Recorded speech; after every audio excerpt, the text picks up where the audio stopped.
Ito naman mga kabombo, yung lokal na tanggapan ng Social Welfare and Development Office dyan sa Tuguegarao, nagpaliwanag ho kaugnay dun sa mga relief supplies na nabasa nito hong dapat ay ipapamahagi sa mga apektado ng nagdaang kalamidad.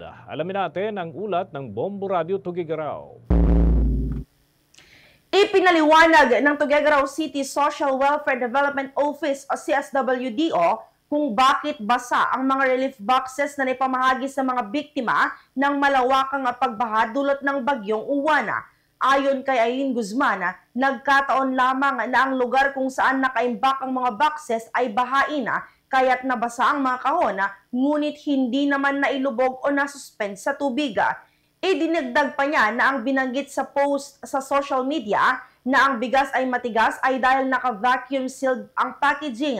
Ang mga delata ay hindi kontaminado at ang expiration ng mga items ay sa susunod na taon pa. Matatanda ang isang residente ng nasabing lungsod ang nagreklamo at nagpost sa social media na basa ang kanilang natanggap na relief items kung saan umani ito ng iba't ibang reaksyon mula sa mga netizens. Ayon sa CSWDO, layunin ng ahensya na mag-abot ng tulong at hindi nila gugustuhin may mga pamilyang mapahamak lalo na sa panahon ng krisis. Kung sakali man sana na hindi nila tanggap o hindi po naaayon sa kagustuhan nila yung natanggap po nila, maaari naman po nila kaming directly na tawagan para sa ganoon po ay pwede naming palitan siguro at ma-resolve yung problema kasi minsan ang problema sa tao mo yung problema kasi pinupost sa social media na hindi pa nakaabot dun sa dapat na unang makaalam makatugon para sa ganun ang problema naman po na sosolusyonan, hindi po yan dinadagdagan dapat ng isa pang problema lalo na po kung nasa gitna po tayo ng krisis.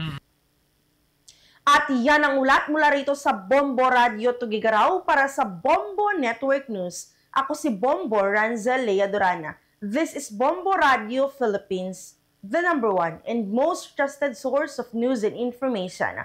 Basta Radio. Bombo! For the most trusted source of news and information, visit our website at www.bomboradio.com. Follow us on Bombo Radio mobile app, Facebook, YouTube, TikTok, and X, formerly Twitter. Like, share, and stay connected. Anytime, anywhere.